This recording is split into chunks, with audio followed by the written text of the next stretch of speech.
पुराने अहदनामे में हमें बहुत से किरदार मिलते हैं जिनकी जिंदगियों से मसीह यीशु की झलक नजर आती है। खुदा ने पुराने अहदनामे में ये तशबीहात इसलिए जाहिर की ताकि नए अहदनामे में जनाब मसीह की शनाख्त तक पहुंचना आसान हो पाता और जाहिर किया जा सकता कि खुदा जो तरतीब का खुदा है, जिसने पुराने अहदनामे में ये सब निशानियां वाज़ेह की, नए अहदनामे में मसीह यीशु का मुजस्सम होकर दुनिया में आना भी उसी खुदा का काम है। यूसुफ और मसीह दोनों को कलाम मुक़द्दस में बाप का प्यारा के तौर पर पेश किया गया है। दोनों से नाहक अदावत भी रखी गई, यानी यूसुफ और मसीह यीशु दोनों में कोई बुराई नहीं थी और दोनों को उनके भाइयों की तरफ से हसद और नफरत का सामना करना पड़ा और दोनों के खिलाफ तदबीरें बांधी गई। पैदाइश 37 में बयान है कि यूसुफ को उसके बाप याकूब ने उसके भाइयों की खबर लेने भेजा था। इस तरह यूसुफ और मसीह यीशु दोनों अपने बाप के हुक्म से अपने भाइयों के पास भेजे गए।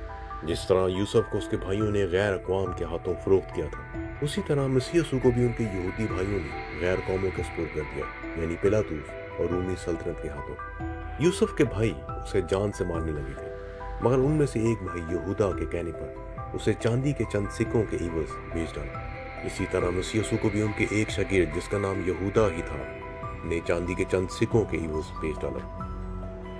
यूसुफ का रंगीन कोट छीन लिया गया और फिर उसे घड़े में फेंक दिया गया, जो मसीह यीशु के मसलूबियत से पहले चौका उतारे जाने और फिर मसलूबियत के बाद कब्र में उतारे जाने को जाहिर करता है। यूसुफ का खून से भरा खाली कोट याकूब के पास लाया गया, जो उसकी मौत की शनाख्त के लिए इस्तेमाल हुआ, मगर मसीह यीशु का खून से भरा खाली कफन मसीह यीशु के जी उठने की अलामत के तौर पर निशान ठहरा। यूसुफ की मौत का सबूत कायम करने के लिए जंगल में से किसी जानवर के खून का इस्तेमाल किया गया, मगर बनी नौ इंसान के जिंदगी का सबूत कायम करने के लिए एन उसी दिन जब बनी इसराइल साल ब साल जानवरों की कुर्बानी किया करते थे, मसीह यीशु के खून की कुर्बानी पेश की गई। यूसुफ के भाई उसे घड़े में अकेला छोड़कर वापस फिर गए, मगर उस बेवफाई के बदले में खुदा ने यहूदियों के साथ साथ गैर कौमों के लिए भी बरकत और सलामती का दरवाजा खोला। इसी तरह मसीह यीशु के शागिर्द भी बाग़े गतसमनी में उसे अकेला छोड़ गए, मगर खुदा ने उनकी बेवफाई के बदले एक बार फिर यहूदियों बल्कि गैर कौमों को भी नजात जैसी बेशकीमत नेमत बख्शी। यूसुफ के लिए लिखा गया है कि वो आजमाइश में पूरा उतरा था। जब यूसुफ पर फौतीफार की बीवी ने बुरी आंख रखी तो यूसुफ ने अपने लिए सजा का इंतखाब किया, मगर बुराई से अपने दामन को नापाक नहीं होने दिया। इसी तरह मसीह यीशु के हक में भी लिखा गया है कि वो हर एक आजमाइश में पूरा उतरा। यूसुफ का दो मुजरमों के साथ कैद में डाला जाना मसीह यीशु का दो मुजरमों के साथ मसलूब किए जाने की शबीह पेश करता है। दोनों वाक़यात में एक मुजरिम को बचाया गया और दूसरे मुजरिम को मौत के हवाले किया गया। यूसुफ का कैद से आज़ादी पाने के बाद एक गैर कौम की औरत से शादी करना मसीह यीशु के जी उठने के बाद गैर अक़वाम का खुदा की बादशाही तक रसाई हासिल करने की शबीह पेश करता है। यूसुफ के ख्वाब में उसने देखा कि सब उसके सामने घुटने टेक रहे हैं। यही पेशन गोई हमें मसीह यीशु की ज़ात अक़दस के बारे में भी मिलती है कि हर एक घुटना मसीह यीशु के सामने टिकेगा।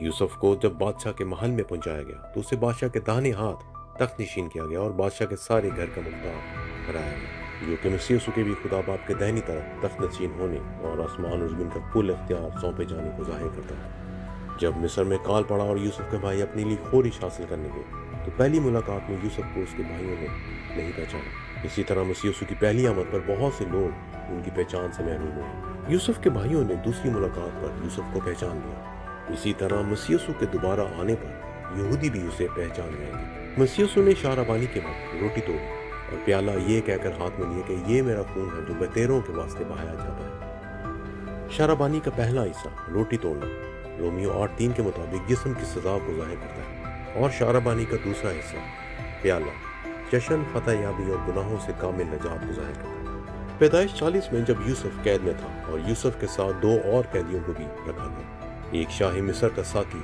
जो बादशाह को मैं पिलाता था और दूसरा नानपस जो बादशाह के सामने रोटी पेश करता था। ये दोनों कैदी पाक शराकत के वक्त मैं और रोटी तोड़े जाने की एक तस्वीर पेश करते हैं। बादशाह ने नानपस को कत्ल करवाकर दरख्त पर लटकाने की सजा सुनाई, जो मसीह यीशु को जिस्म में सजा देकर सलीब पर लटकाए जाने की पेशन गोइयों में से एक है। इसी तरह बादशाह के सामने मैं पेश करने वाले साकी को कैद से रिहाई मिली और उसे अपने अहद पर बहाल किया गया, जो मसीह यीशु का पाक शराकत के वक्त मैं पेश करने यानी आज़ादी फतह याबी और अपने आसमानी जलाली हालत में वापसी की एक शबीह पेश करता है।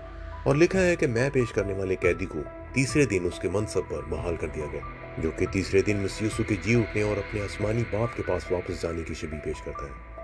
اس کے علاوہ جس طرح قید سے آزادی کے وقت یوسف نے قیدی سے کہا تھا کہ آزادی کے بعد اسے یاد کرنا، اسی طرح مسیح یسوع نے بھی شاربانی کے وقت ارشاد فرمایا تھا کہ میری یادگاری میں تم ایسے ہی کیا کرنا۔ یہ مشابتیں ہمیں یوسف اور مسیح یسوع کی زندگیوں میں خدا کی عظیم منصوبہ بندی کی طرف اشارہ کرتی نظر آتی ہیں۔